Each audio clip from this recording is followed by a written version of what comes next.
आगे हम देखेंगे आज शंकु का आयतन और क्षेत्रफल। ठीक है, शंकु को अंग्रेजी में कहते हैं क्या? कोन। क्या कहते हैं? कोन। और कोन नहीं समझ में आया तो आइसक्रीम याद रखना। क्या याद रखना? आइसक्रीम। सब लोग आइसक्रीम खाए हो, है ना? जो आइसक्रीम के समान जो आकृति होती है उसी को क्या कहते हैं? कोन, है ना? और हिंदी में क्या कहते हैं? शंकु। ठीक है, ये आपके सामने एक आइसक्रीम बना हुआ है, उल्टा है। कैसा है? उल्टा, है ना? अब इसमें देखिए आप, तो इसमें दो पृष्ठ होते हैं। कितने पृष्ठ होते हैं? दो, है ना? एक वक्राकार और एक नीचे आधार, जो कैसा होता है? वृत्ताकार। ठीक है, यहाँ पर आप देखेंगे तो वृत्ताकार जो सतह है उसके केंद्र से लेकर यहाँ शीर्ष तक की दूरी, इसको कहते हैं हाइट। क्या कहते हैं इसको? हाइट। हिंदी में इसको कहते हैं ऊंचाई। और इसको हम लोग किस अक्षर से लिखेंगे? एच से लिखेंगे। उसके बगल में आप देख रहे होंगे एक तिरछी रेखा है। कैसी रेखा है? तिरछी रेखा, है ना? इसको बोलते हैं तिर्यक ऊंचाई। तिरछा से तिर्यक, है ना? और इसको अंग्रेजी में कहते हैं क्या? Lateral height. इसको हम लोग किससे लिखेंगे? अंग्रेजी के स्मॉल एल से लिखेंगे। हमने वृत्त के बारे में पढ़ा है। वृत्त में क्या होता है? केंद्र से लेकर परिधि तक का दूरी जो स्पोक होता है साइकिल के चक्के का, है ना? उसी को क्या कहते हैं हम लोग? त्रिज्या। और अंग्रेजी में इसको क्या कहते हैं? रेडियस। और इसको हम लोग किस अक्षर से लिखेंगे? आर से लिखेंगे। ठीक है, अब आइए हम लोग देखते हैं इसका आयतन। सबसे पहले क्या निकालेंगे हम लोग? इसका आयतन। आयतन को अंग्रेजी में कहते हैं वॉल्यूम। क्या कहते हैं? वॉल्यूम, है ना? तो ये नीचे सतह से ऊपर तक कितना जगह इसने घेरा है, इसको कैसे निकालेंगे? तो इसको निकालने के लिए आपको क्या करना पड़ेगा? एक शंकु बनाना पड़ेगा। जैसे ही हम एक शंकु बनाते हैं तो आप इसमें क्या करो? एक रचना करना पड़ेगा आपको। क्या रचना करना पड़ेगा? आपको दोनों तरफ एक एक रेखाएं खींचनी पड़ेगी इस प्रकार से। ठीक है, और इसको क्या करना पड़ेगा? यहाँ पर एक वृत्त बना दीजिए। क्या कर दीजिए? वृत्त।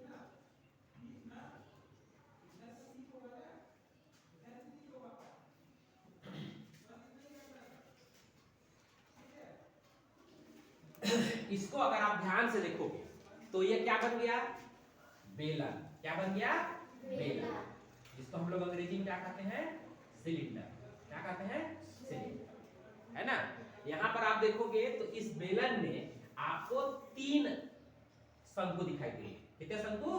3। देखो, ये एक शंकु, ये एक आइसक्रीम, ये दूसरा आइसक्रीम और ये तीसरा आइसक्रीम। अरे बात समझ में? मतलब ये जो शंकु होता है, ये जो आइसक्रीम होता है, ये क्या होता है? बेलन का तीसरा हिस्सा होता है। कितना हिस्सा? तीसरा। इसको मान लेते हैं कुल हिस्से कितने हो गए? 3। कुल कितने हिस्से हैं? कितने आइसक्रीम है?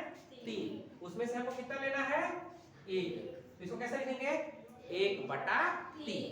जितना मिलना है, जितना लेना रहता है उसे हम क्या कहते हैं? ऊपर लिखते हैं। और कुल सामान को कहाँ लिखते हैं? नीचे, है ना? अब क्या करना है? हमने सिलेंडर का आयतन निकालने का फॉर्मूला हम लोगों ने बनाया था, है ना? तो सिलेंडर में क्या होता है बताइए? सिलेंडर में त्रिविमीय आकृति है। ये कैसी आकृति है? त्रिविमीय। इसमें 3 विमाएं होती है। तो यहाँ वाला क्या कहलाता है? आर। और ये ऊंचाई क्या कहलाता है? हाइट। ठीक है ना? आर जो होता है, आर ही लंबाई भी होता है और आर ही क्या होता है? चौड़ाई, है ना? तो आर को ही क्या लिखते हैं हम लोग? 2 बार। और 1 बार किसको लिखते हैं? एच को। 3 विमा हो गए ना? ठीक है, अब क्या है कि इसका जो आयतन होता है वो सतह से डिपेंड करता है ना? सरफेस, जगह नीचे, ठीक है ना? फर्श या निचली सतह जो है वो जितना बड़ा होता है उसी पर आयतन निर्भर करता है। तो ये जो यहाँ पर सतह है वो कैसा है? इसका वृत्ताकार। कैसा है? वृत्ताकार। और वृत्त में क्या होता है? पाई। वृत्त में क्या होता है? पाई। इसलिए हम लोग यहाँ क्या लगा देंगे? पाई, है ना? तो ये हमारा बन गया सूत्र। तो 1/3 पाई, आर का गुणा 2 बार, तो आर का घात 2 और एच। तो इस प्रकार से हमने क्या सीखा, हमने ये सीखा कि शंकु जो होता है वो बेलन के आयतन का कितना होता है, 1/3। कितना होता है, 1/3। 3 में से 1 है ना। अगर आप बेलन का, आपको सबसे पहले आपको क्या करना पड़ेगा, बेलन का आयतन निकाल लीजिए और उसका क्या कर दीजिए, 1/3। तो इस प्रकार से आप शंकु का आयतन आसानी से निकाल सकते हैं।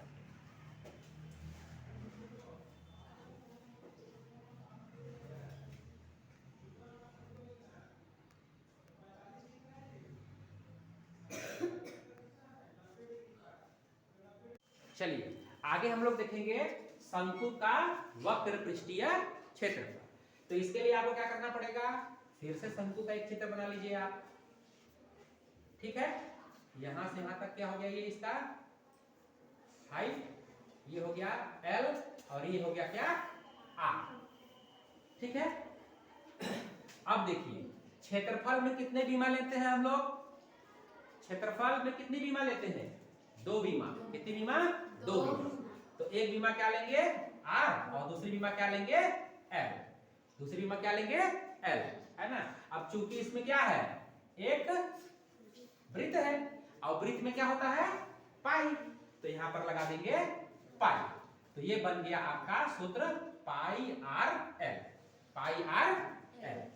ठीक है, ये होता है शंकु का वक्र पृष्ठीय क्षेत्रफल।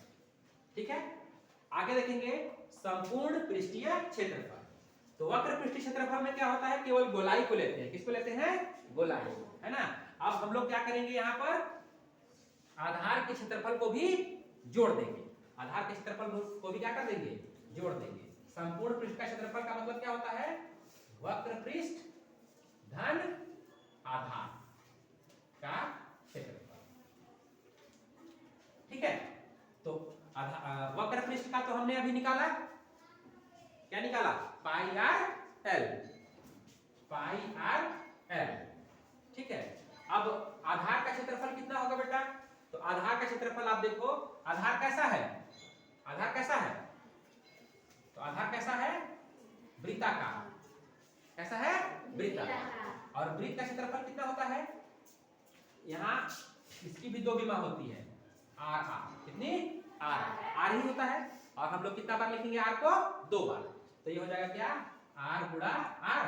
और चूंकि ये वृत्त है तो इसमें क्या लेना पड़ेगा, एक तो पाई। तो ये बन गया आपका पाई आर एल धन पाई आर का घात 2। अब ध्यान दीजिए, पाई यहाँ भी है, पाई यहाँ भी है, दोनों जगह है, आर भी है यहाँ, आर भी यहाँ। तो पाई और आर बाहर हम लोग निकाल सकते हैं, दोनों से पाई आर ले सकते हैं ना, मान सकते हैं जी। दोनों दे देंगे आराम से।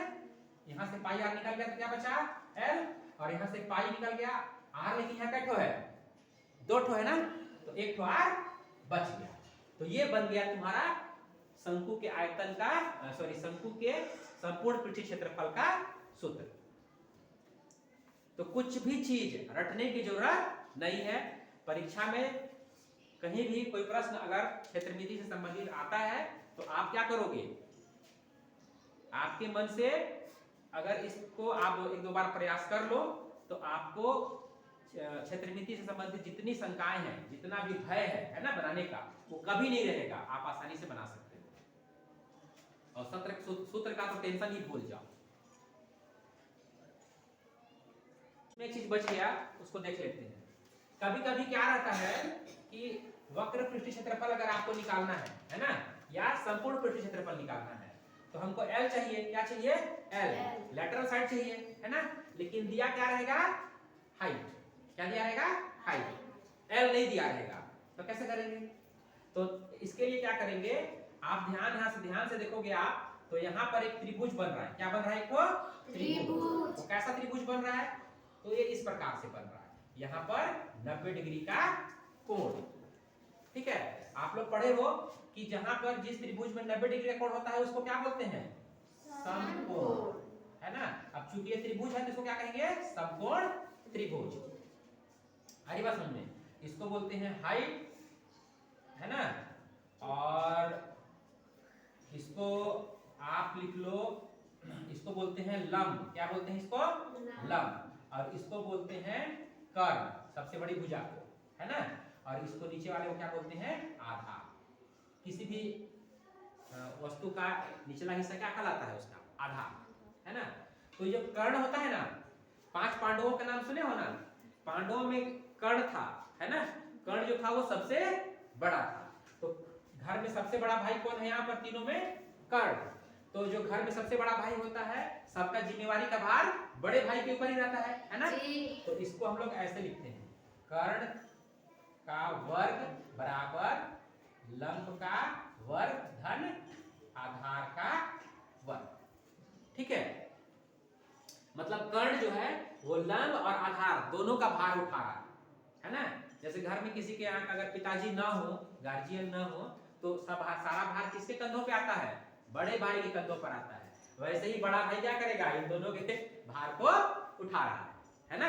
और तब क्या लगा देंगे, घात 2, क्या कर देंगे, घात 2।